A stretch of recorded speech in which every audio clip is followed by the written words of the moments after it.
बिस्मिल्लाहिर्रहमानिर्रहीम। अस्सलाम वालेकुम नाज़रीन, आप देख रहे हैं मेरा यूट्यूब चैनल एस्ट्रोलॉजर मौज़ूम ख़ान और मैं हूं मौज़ूम ख़ान। मुझे बड़ी इंटरेस्टिंग एक कॉल आई है सुबह कि सर वो मुझे कोई ऐसा मुजर्रब नुस्ख़ा या अमल बता दें जिसकी वजह से मैं ख़जाना हासिल करूं। मैंने कहा भाईजान कि अगर आपको ख़जाना मैंने दिलवाना है और कोई मुजर्रब नुस्ख़ा मुझे आता है या किसी को भी आता है तो आपको क्यों ये बताएगा कि आप जाकर ख़जाना हासिल करें और ख़ुद वो ख़जाने से महरूम रहें। मुझे उन्होंने कहा जी मैंने भी एक वीडियो देखी है, उसमें एक साहब जो हैं वो ये बात बता रहे थे कि आप ये अमल करो तो आपको एक बहुत बड़ा ख़जाना मिल जाएगा, यूँ कर लें तो फिर महबूब आपके कदमों में आ जाएगा, आपकी ज़िंदगी में ये अमल आप कर लें तो आपकी ज़िंदगी में आसानियाँ हो जाएंगी, आपकी टूटती शादी बच जाएगी, आपकी शादी जो नहीं हो रही है वो ठीक हो जाएगी, जो बंदिश आप पर लगी हुई है वो ख़त्म हो जाएगी, आपको नज़र जो लगी है हम उसको ठीक कर देंगे। इस तरह की बहुत सारी वीडियोस आजकल आ रही हैं। पहले तो मुझे उनकी बात सुनकर बड़ा अजीब सा लगा, हंसी आई और अजीब सी बात मुझे भी ये सुनने में है कि कोई आदमी किसी की तकदीर ठीक करने या किसी की ज़िंदगी में उसे ख़जाना तलाश करने के अमल तो बता रहा है, औरतों को शादी की ताख़ीर ठीक करने के बारे में बता रहा है, औरतों की शादियां होंगी नहीं होंगी, जिनकी हुई हैं उनको ठीक करने और जिनकी नहीं हुई उनको शादी ठीक करने के दावे करते, या कुछ ऐसे अमल बताते हैं जिससे आप ये कह सकते हैं कि ऐसा कोई एकदम से उनकी किस्मत बदल जाएगी, वो दिन फेर देंगे जिसकी वजह से आप पर रहमतें बरसने शुरू हो जाएंगी। अब ये सवाल ये उठता है कि आप ये सवाल ख़ुद से सोचें कि क्या कोई इंसान किसी भी अमल के थ्रू इस काबिल हो सकता है कि वो अल्लाह की जो मईशत है, जो तकदीर है, जो उसने लिखा है उसको तब्दील कर सके। या कुछ लोग जो दूसरे उलूम का सहारा लेकर अपने आप को ये बात मनवाने के लिए तैयार खड़े हैं, नाउज़ बिल्लाह, वो अल्लाह से ज़्यादा ताकतवर हैं। आपने भी ज़िंदगी में कई दफ़ा ये सुना होगा कि अल्लाह के हुक्म के बग़ैर पत्ता नहीं हिलता।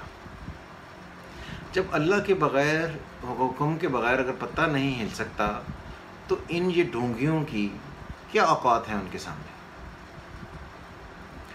घुमाकर ये आपको ले जाएंगे रूहानियत की तरफ। ये रूहानियत में यूँ है, अगर आप ये आयत पढ़ें तो ये चीज़ है, इससे यूँ हो जाएगा, फिर ये है कि अगर आप ये अमल करेंगे तो ये होगा, 7 दिन आप ये अमल करेंगे तो आपसे ये हो जाएगा। मैंने चिल्ले काटे हुए हैं, मैं चिल्ले काटता हूँ, इसकी वजह से मेरे में एक ऐसी ताकत आ गई है कि मैं यूँ कर लूँगा। ये सारी बातें कहने की हद तक बिल्कुल ठीक है। अल्लाह कुरान में कहता है कि मैं जिसे चाहता हूँ बेहिसाब देता हूँ, कोई नहीं दे सकता जिसे मैं ना देना चाहूँ और कोई नहीं ले सकता जिसे मैं ना लेना चाहूँ। क्लियर। फिर अल्लाह कहता है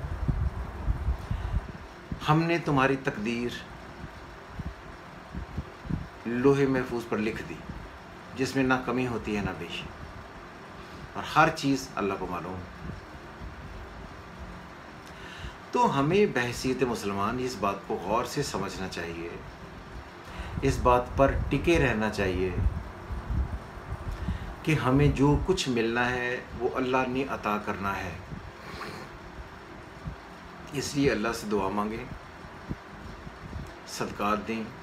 इन लोगों में जो ये दावे करते हैं कि मैं आपकी शादी जल्द करवा दूंगा, शादी की बंदिश ठीक करवा दूंगा, आपका रिस्क खोल दूंगा, आपका ख़जाना तलाश कर सकते हैं कोई ऐसा अमल करके, ये लोगों को बेवकूफ़ बना रहे हैं। और इस बात को आप ख़ुद से इस बात का मुझे जवाब दें, इनमें कौन सी ऐसी ख़ास ताकत है जिससे ये अल्लाह को हर दफ़ा अपनी मर्ज़ी पर हर रोज़ मना सकते हैं। नाउज़ बिल्लाह, नाउज़ बिल्लाह। अल्लाह क्यों कर इनका पाबंद है। फिर ये करते क्या हैं कि ये सारे قرآن کا سہارا لے کر اور دعاؤں کا سہارا لے کر یہ کہتے ہیں کہ کیا جو اللہ کا کلام ہے اس میں اثر نہیں ہے؟ بالکل ہے۔ آپ اللہ کا کلام پڑھیں، اللہ کس سے ریکویسٹ کریں، آپ اللہ کو اپنی مرضی سے مجبور نہیں کر سکتے وہ آپ کی سنیں۔ آپ نے ریکویسٹ کرنی ہے، پھر اس نے سننی ہے۔ آپ نے دیکھا ہوگا دعا کا جو کانسیپٹ ہے اس میں یہ کہ دعا کریں، پیغمبروں کی بھی دعائیں 40 سال 400 سال قبول نہیں ہوئی تھیں۔ تو یہ اللہ کی مرضی ہے کہ وہ جب دعا سنیں دل سے، ایمان سے، پوری قوت سے ضرور دعائیں کرتے رہیں، اللہ کا نام لیتے رہیں، ضرور اللہ کے پرسو کریں۔ لیکن ان لوگوں سے آپ اس لیے بچیں کہ یہ دعوے اس بات پر کرتے ہیں کہ یہ خود سے کچھ ایسی طاقتیں رکھتے ہیں، کچھ ایسی پاوریں رکھتے ہیں، کچھ ان کے پاس ایسے نسخے ہیں، بلکہ مجرب نسخے ہیں، کچھ ایسی چیزیں ہیں، کچھ ایسی دعائیں ہیں جو ایک دم سے جب بھی یہ کریں گے اللہ مجبور ہو جائے گا ان کی سننے کے لیے۔ اللہ انسانوں سے بہت پیار کرتا ہے، یہ بات بالکل ٹھیک ہے۔ اللہ اپنے بندوں کو مشکلات میں نہیں ڈالنا چاہتا، لیکن وہ ساتھ میں یہ بھی کہتا ہے کہ وہ تمہیں ضرور فاقہ کشی، جان و مال کے نقصانات اور آمدنیوں کے گھاٹے میں مبتلا کر کے تمہاری آزمائش کرے گا۔ تو جب بھی کوئی بھی آدمی زندگی میں سختی، آزمائش کے دور سے گزرے تو اسے یہ چاہیے کہ وہ اللہ کے زیادہ اور قریب ہو جائے، کیونکہ اس سختی جو اس نے دی ہے یہ آزمائش ہے آپ پر، اور آزمائش اگر آپ پر ہے تو اس کا مطلب یہ ہے کہ اللہ آپ کو دیکھ رہا ہے، اور اگر اللہ کی آپ پر نظر ہے تو اس سے بڑھ کر اور کوئی آسانی نہیں ہے۔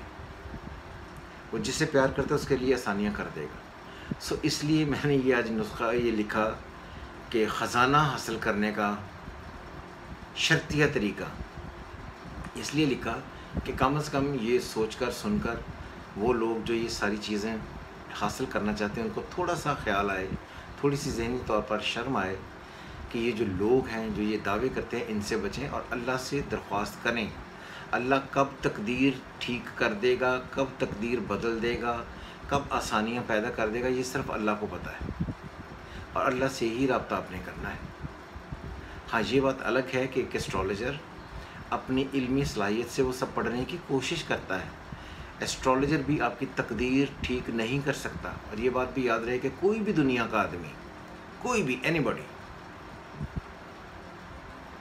اللہ معاف کرے، اللہ معاف کرے، اگر خانہ کعبہ کا خطیب بھی ہو، امام بھی ہو، تب بھی وہ آپ کی تقدیر تبدیل نہیں کر سکتا۔ اس لیے ان سارے معاملات سے اور ان تمام لوگوں سے بچیں جو یہ کہتے ہیں کہ ہم آپ کی تقدیر ٹھیک کر دیں گے، آپ کی زندگی میں جو رکاوٹیں ہیں ان کو ٹھیک کر دیں گے۔ ان کی کوئی اوقات نہیں، ان کی کوئی حیثیت نہیں ہے، آپ نے ان سے ہر حال میں بچنا ہے۔ امید کرتا ہوں کہ آپ کو یہ جو خزانہ حاصل کرنے کا شرطیہ طریقہ معلوم ہو گیا ہوگا۔ ان سے خزانہ حاصل کرنے کا صرف ایک ہی طریقہ ہے، اللہ سے لو لگائیں، عوام کے لیے کام کریں، صدقے دیں۔ لیکن ان لوگوں سے جو اس بات پر دعوے کرتے ہیں کہ ہم یہ کروا دیں گے، آپ ان سے بچیں۔ امید کرتا ہوں آپ کو یہ ویڈیو پسند آئی ہوگی۔ ہمیشہ کی طرح آپ اپنے کمنٹس ہمیں بھیج سکتے ہیں، اور جو سوالات آپ کے ذہن میں ہم سے کریں، کوشش کریں گے ان کے جوابات دیں، کیونکہ یہ چینل اسٹرالوجی کا اور پامسٹری کا، اس لیے پامسٹری اور اسٹرالوجی سے متعلق اگر کویشچن کیے جائیں تو یہ زیادہ بہتر ہے۔ امید کرتا ہوں آپ کو ویڈیو پسند آئی ہوگی۔ ہمیشہ کی طرح خدا حافظ، پاکستان زندہ باد۔